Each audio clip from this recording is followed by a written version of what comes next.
मैं रोज तो देखती हूँ, अपना देखो। ख़वातीन व हज़रात, अस्सलाम वालेकुम। किसे तहज़ीब कहते हैं वो खुद ही जान जाएंगे, तो अपने बच्चों को फ़कत उर्दू सिखा देना। बड़ा अच्छा शेर है और बड़ा दिल को लगता है। मैं सबसे पहले उर्दू अकादमी की चेयरपर्सन को मुबारकबाद देती हूँ, क्योंकि इतना बड़े गैप के बाद मेरा आना जाना हुआ। शीमा ज़रूर मुझे बुलाती थी उसके बाद से, और मेरी एक आदत है, जब कोई मुझे बुलाता नहीं तो मैं पूछती नहीं हूँ कि क्यों नहीं बुलाया, और जब बुलाता है तब भी पूछती नहीं हूँ कि क्यों बुलाया। मगर शीमा के बाद से गैप हो गया था। प्रोफेसर आज़मा ज़मानी ने इसको रिवाइव किया है।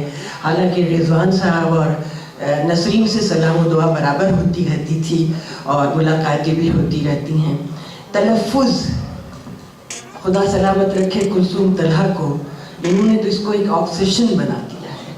चलते फिरते कभी कभी रास्ते में मुझे कोई गलत बोलते हुए सुनाई देता है तो मेरा दिल चाहता है कि उसको सही कर दूँ। ये एक जो वेव चली है, इसके बड़े अच्छे नतीजे भी निकलेंगे और एक बहुत लोग उससे जुड़ने की कोशिश कर रहे हैं। कहते नहीं है कि मैं अकेला ही चला था, कुलसूम अकेली चली, उसके साथ लोग जुड़ रहे हैं। आज नसरीन ने प्रोफेसर आज़मा ज़मानी और डॉक्टर रिजवान साहब की वजह से इतना अच्छा प्रोग्राम ऑर्गेनाइज़ किया, ऐसे लोगों को बुलाया है जो कोई वाकई हकीकी तौर से जानते हैं। हालांकि इतनी ये जो टीवी ने और मीडिया ने जो किया हुआ है कि जज्बातों और ख़यालातों ने इतना हमारी मालूमातों को ख़राब किया है कि दिल चाहता है कि अब तो किसी तरह से घर घर जाया जाए और बोला जाए कि आप इस जुमले को या इस लफ्ज़ को कह के सुनाइए। वो है नहीं कि शेर है कि खुदा अब अल्लाह मियाँ को भी नहीं छोड़ा जाता, या तो अल्लाह कहो खुदा कहो ही ना, वरना खुदा मुझको ऐसी खुदाई न दे। अब सोचिए क्या दिल पर गुजरती है, जिसको उर्दू नहीं भी आती है वो भी खुदाई पर बेचैन हो जाता है। खुदा मुझको ऐसी खुदाई न दे कि अपने सिवा कुछ दिखाई न दे। तो ये बात जो होती है ये बड़ी दिल को तकलीफ, मगर ये जो वेव चलाई है खुदा सलामत रखे उन लोगों को और मुझे जोड़ने को। हालांकि कभी कभी मुझे रशियन से, कभी कभी पर्शियन से लोगों को कहने की मुसीबत होती, जिसका मुझे बहुत ही कम अलिफ आता है, मगर उससे जोड़ देते हैं। लेकिन उर्दू कोई भी ज़बान हो, मैं तो लिसानियात से जुड़ी हुई हूँ, मुझे हर ज़बान अच्छी लगती है, लेकिन वो ज़बान उसी वक्त अच्छी लगती है जबकि उसको सही तरीके से।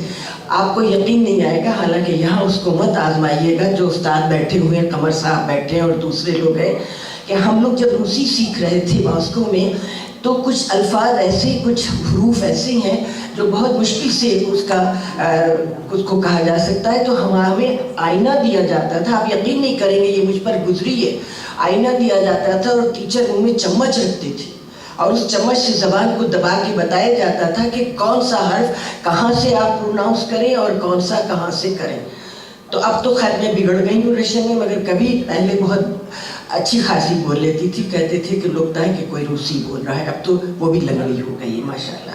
मगर कहने का मेरा मकसद यही है कि उर्दू ज़बान हो, हिंदी ज़बान हो, अंग्रेज़ी ज़बान हो, रूसी हो, इटालियन हो, फ्रेंच लोग, मैं आपको बता रही हूँ तलफ़ुज़ की वजह क्या है। हमारे फ्रेंच टीचर ने एक किस्सा बताया कि पीएचडी करने के लिए, वो एमए कर चुके थे, पीएचडी करने के लिए जब वो फ्रांस गए और पेरिस में अपने गाइड के घर गए तो गाइड बाहर आ रहे थे, आए तो इन्होंने फ्रेंच में कुछ बोला, उन्होंने खुद ये किस्सा सुनाया। तो उनका छोटा सा लड़का आया, कहने लगे पापा ये कौन सी ज़बान बोल रहे हैं। सिर्फ तलफ़ुज़ की प्रॉब्लम थी, क्योंकि फ्रेंच लोग अपने तो इन सब चीज़ों को कायम रखते हुए ये बहुत अच्छी वेव चली है। मैं आपको बताना चाहूँगी, बहुत से लोगों को मालूम हो शायद नहीं, कि परसों बज़्म उर्दू से रेहान साहब का मेरे पास फ़ोन आया और उन्होंने कहा कि हमको 3 टीचरों की ज़रूरत है, क्योंकि लामाटीनियर गर्ल्स में और महानगर में एक स्कूल है और गोमती नगर में एक स्कूल है। मैं आप लोगों की इत्तला भी दे रही हूँ उससे कि उनको टीचर्स की ज़रूरत है। तो देखिए कोशिश जो है कभी रायगा नहीं जाती है, स्पीड रफ्तार उसकी ज़रूर तेज़ या कमज़ोर हो सकती है। तो मैं सिर्फ यही कहूँगी कि कोशिश करते रहिए, क्योंकि तलफ़ुज़ ऐसी चीज़ है, कहते नहीं है कि मैं लोगों से मुलाकातों के लम्हे याद रखता हूँ, मैं लोगों से मुलाकातों के लम्हे याद रखता हूँ, मैं बातें भूल भी जाऊँ, मैं लहजे याद। تو اس کو لہجہ کہیے یا تلفظ کہیے یا کچھ کہیے. حالانکہ ایک صاحب آئے اپنے دوست کہنے لگے کہ یار میں نے ایک شعر کہا. تو انہوں نے کہا کیا کہا؟ کہنے لگے میں نے شعر کہا. وہ کہہ رہے یہ تو کہیے ان کی اردو کچھ کمزور تھی, بچ گئے آج ہم پٹتے پٹتے. تو انہوں نے کہا اچھا ہوا تم پٹے نہیں, تم نے شعری کہا, ورنہ شعر نکل آتا تو پتہ نہیں کیا حشر ہو جاتا. تو ایسے بہت سی باتیں جڑی ہوئی ہیں. اور خاص طور سے یہ جو واٹس ایپ پہ اشعار آتے ہیں, دل چاہتا ہے کسی اور کا موبائل ہو تو توڑ دوں, اپنا تو توڑ نہیں سکتی. اتنے چیپ ٹائپ کے اشعار ایک دوسرے کو بھیجے جاتے ہیں اور اس کو لوگ نوٹ کر کے اس کو سناتے ہیں دوسروں کو. معیار بھی اونچا ہوگا اگر تلفظ اونچا ہوگا, زبان صحیح ہوگی اور ادب سے شوق اور محبت. دیکھیے ہر چیز کے لیے ایک جنون ہوتا ہے. کشوری کنیکٹ میں ایک جنون ہے, اردو اکیڈمی میں ایک جنون ہے, بزم اردو جو وہاں کی ہے, ہماری بزم اردو یا دوسری ہے, ایک جنون کے بغیر کام نہیں چلتا ہے. وہ جنون تھا جس میں آزادی نے کہا تھا کہ انقلاب زندہ باد. صرف وہ انقلاب نہیں تھا, شکر ہے خدا کا کہ تب لوگوں کا تلفظ ہم لوگوں سے بہتر تھا. انہوں نے سرفروشی نہیں کہا تھا, ورنہ پھر نہ سر رہتا نہ فروش ہوتا. بہت بہت شکریہ, آپ نے موقع دیا. میں پھر سے ایک بار اردو اکیڈمی کا شکریہ کہ مجھے جوڑ لیا. توڑیے گا تب بھی نہیں پوچھوں گی, جوڑ لیا اس کا شکریہ ادا کر رہی ہوں.